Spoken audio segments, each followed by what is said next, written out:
porque es momento de nuestra columna, la primera de la semana, momento de Ciencia Vecina, la columna de la Comunidad Científica de Parabachas, que es esta columna que nos trae un columnista cada lunes. Y hoy el columnista es Federico Robietti, será el expositor de hoy. Le voy a dar la bienvenida. ¿Cómo está, Fede? Hola Mateo, buenos días, gracias. Por favor, muchas gracias a vos por acercarte. Bueno, Fede es investigador en el Instituto Multidisciplinario de Biología y vamos a hablar, al menos según lo que me ha pasado acá en la producción, sobre el mejoramiento genético de especies nativas para techos verdes. ¿Es así o Es debes así. corregirme? No, está bien, es así. Bueno, perfecto. ¿Te puedes acercar un poquito más el micro, Fede? Ahí. Ahí está, ahí me da el visto bueno, Kinect. Bien, ahora sí, ya comencemos con el desarrollo de la columna. ¿De qué trata, en qué consiste esto del mejoramiento genético de especies nativas para techos verdes? ¿Cómo se relacionan todos esos conceptos? Bien, bueno, primero les puedo empezar contando un poco qué es un techo verde. Sí, porque eso es algo que me hace mucho ruido, pues no sé qué es. Bueno, o sea, también se llaman cubiertas naturadas, cubiertas extensivas, cubiertas vivas. Son, digamos, muy antiguos los techos verdes. Es una definición simple, tener plantas en el techo. Hoy es un poco más trabajado el concepto, ¿no? Porque se considera como una tecnología que lo que intenta es incorporar espacio verde a las áreas urbanas. ¿Sí? Esta tecnología no solo tiene plantas, sino que además cuenta de todo una especie de batea, de recipiente que va a sostener estas plantas. Sí. Y que tienen sus características. Hay distintos diseños en el mercado, pero tienen sus características como telas para que no rompa la raíz, que es un sustrato especial, que es como una tierra con algunas características para que se acumule el agua, la humedad y puedan vivir estas plantas.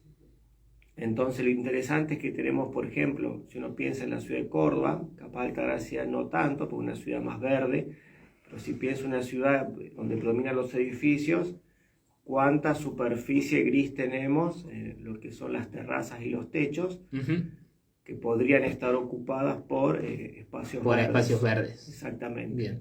Es un detalle de la urbanización que por ahí tanto no se pone en cuestión, al menos desde lo que son las bajadas discursivas, me parece. Creo que cuando hay desmonte, por ejemplo, se habla, bueno, se quitan estos espacios verdes, o se quitan estos árboles, o este bosque nativo para edificar, pero no se piensa en la consecuencia puntual que tiene cada edificación, que es un poco lo que está detallando. Exactamente. Si bien, digamos, el techo verde no va a suplir el daño que se hace al desmonte. Por supuesto que no. Pero es una mitigación. Claro, es como un método un poco más mixto, podemos decirle. Exactamente. Bueno, y tradicionalmente en el mundo, las plantas que se utilizan son unas plantas, que se denominan del género Sedum, que son unas crasuláceas, y que están adaptadas a vivir sin agua.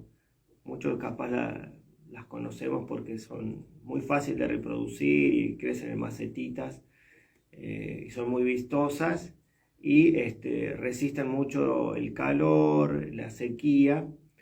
Pero bueno, esas plantas son exóticas, no son de nuestros ecosistemas, hay muy pocas acá en Argentina, y bueno, en Córdoba prácticamente no hay. Entonces hay un cambio de paradigma, es de empezar a utilizar plantas nativas que estén adaptadas. Esta tecnología de techo verde además es un ecosistema para los organismos vivos, y es un ecosistema bastante adverso, porque pensemos que puede estar en un techo, no sé, por ejemplo en la municipalidad en el piso 12, mucha irradiación solar, poca agua, mucha cantidad de viento. Entonces es muy adverso para que por ahí especies vegetales puedan sobrevivir. Entonces se busca especies dentro de las especies nativas, aquellas que puedan sobrevivir esas situaciones adversas. Bueno, y una de las funciones principales que cumplen los techos verdes es disminuir la temperatura. Tienen la capacidad de disminuir la temperatura, ya que la radiación, es absorbida por la vegetación, lo mismo que haría un árbol si uno lo pone cerca de la casa. Sí. Y la evapotranspiración, ¿no? Que como nosotros transpiramos, el agua se lleva calor. Entonces baja la temperatura de ese edificio. De ese edificio. Exactamente. Ese sería como una de las principales funciones. Uh-huh. También en las ciudades, como algo que hace el bosque, que vos recién mencionaste, que pasa como cuando llueve, el agua va como, no tiene tanta escorrentía, como que se va deslizando muy lentamente, es absorbida por las plantas, fijada ahí entre las raíces del sustrato. Uh-huh. Cuando tenemos cemento en las ciudades, esa agua se va directo y con mucha velocidad, a los arroyos o a donde escurra. Los techos verdes lo que hacen disminuyen esta velocidad de escurrimiento y también retienen agua. Sí. Entonces también tienen ese otro beneficio. Bien. Te consulto respecto al tema de tu investigación en sí, que hablemos un poco del concepto de techos verdes, que es la finalidad de tu investigación, pero que el medio es el mejoramiento genético de las especies nativas. Exacto. ¿Qué especies se abordaste o qué especies tomaste para, o con qué especies llegaste a la determinación que el mejoramiento genético sirve para este aporte? Bien, si querés puedo contar brevemente qué es el mejoramiento genético. Sí, sí. Digamos, el mejoramiento genético, son técnicas que se usan hace un montón, tradicionales, sobre todo en la agricultura, donde lo que uno busca es que, en este caso especies vegetales, pero pueden ser especies animales, mejorar la genética y que esas especies o individuos tengan rasgos que uno busca. Supongan ser un cultivo que queremos más rendimiento. Sí. En el caso de los techos verdes no hay antecedente de mejoramiento genético, sí lo hay mucho en horticultura o en las plantas cultivadas. Muchas de ellas las vemos que tienen flores grandes o rasgos que las hacen llamativas, que son precisamente de cruzamientos y de mejoramiento genético. Entonces, en techos verdes, lo que buscamos, por ejemplo, es que una planta pueda cumplir más de estas funciones. Suponete que tenemos una planta que da flores grandes, es muy llamativa, y otra que es más compacta, más peticita y tiene un color que refleja más la luz solar. Entonces podríamos querer una sola planta que tuviera estas características, que de flores llamativas y además retenga más agua o tenga más, que refleje más los rayos de sol, por ejemplo. Entonces lo que buscamos es eso, tener plantas nativas que tengan un desempeño mayor en su función del techo verde con respecto a sus parientes silvestres.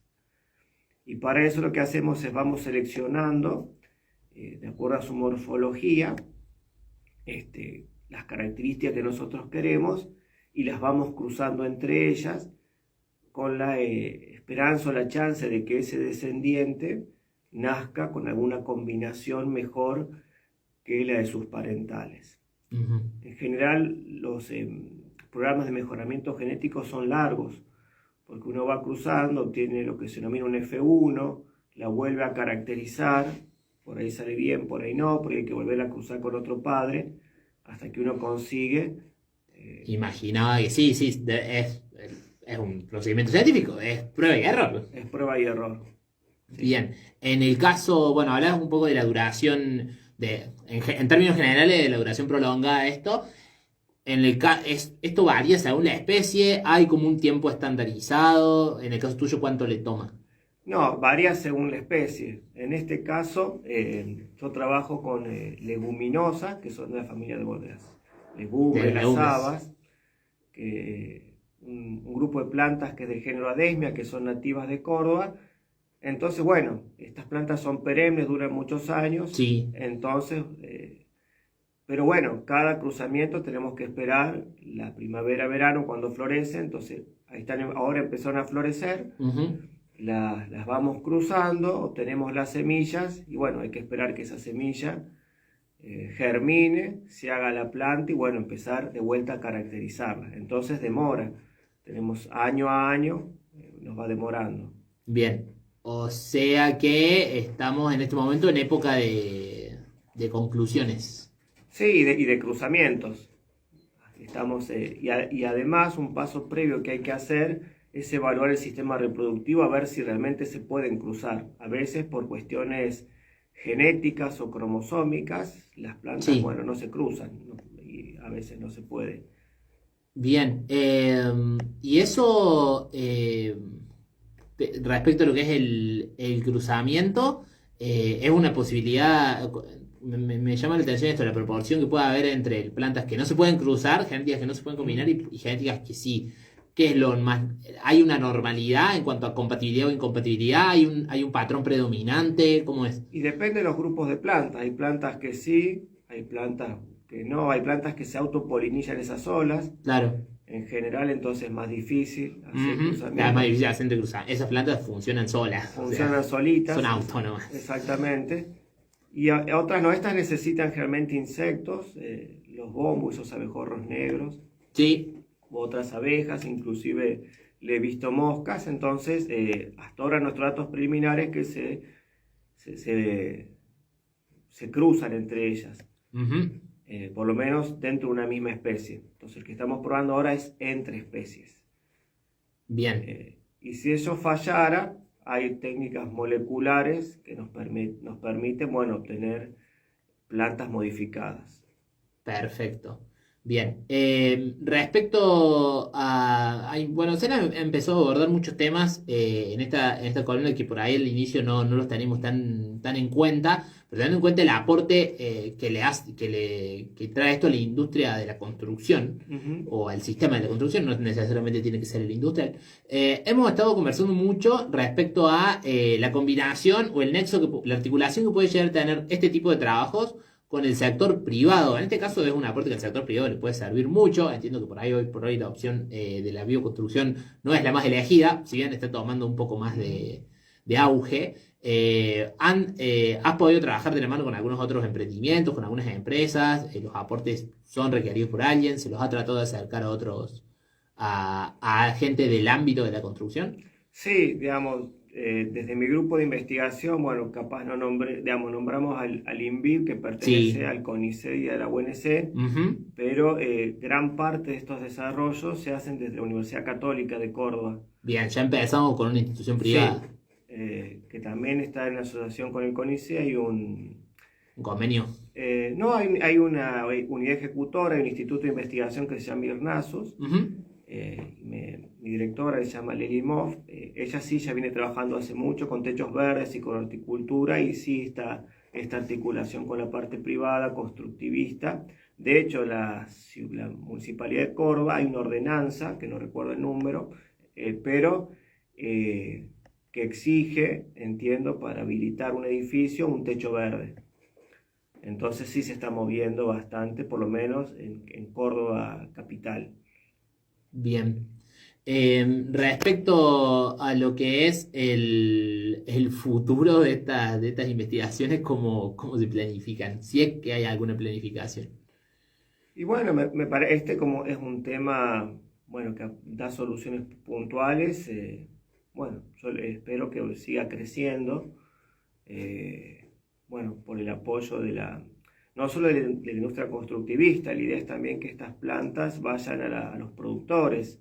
Hay muchos viveros de nativas o no nativas, entonces, bueno, que esto vaya al mercado y se incorpore a la cadena productiva. Bien, eso te iba a consultar. A lo que es la incorporación a la cadena productiva, te referís, perdón, quizás estoy diciendo una burrada, estoy preguntando algo muy obvio, pero es la comercialización o que a los viveros lleguen las plantas que sirven para el mejoramiento genético. Claro. Y que a partir de ahí, que parta desde ahí ese laburo. Claro, si bueno, esta planta sirve, bueno, ya la pueden empezar a producir, vender, y bueno, se ponen en contacto con quien instala techos verdes y incorporarle a ese circuito.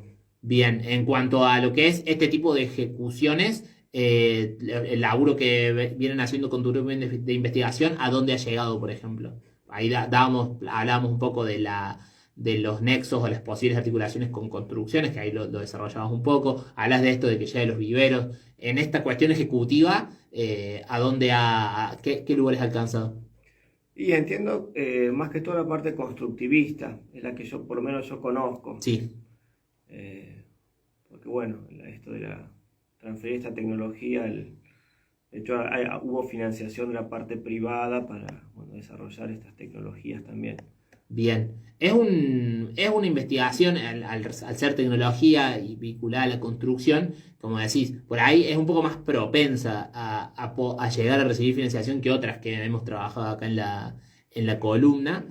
Hoy por hoy, ¿tienen algún dato concreto? ¿Tienen alguna investigación que ya tenga una cobertura financiera? ¿Cómo están en relación a eso? Porque no dejan de ser un instituto que responde al CONICET y sabemos cuál es la realidad del CONICET hoy por hoy. Sí, no, por ahora sí tenemos financiamiento de las universidades, de lo que ha dado el CONICET, y sí, pero hay financiamientos privados, pero bueno, en este momento parece que no tenemos, pero es cuestión de conseguir.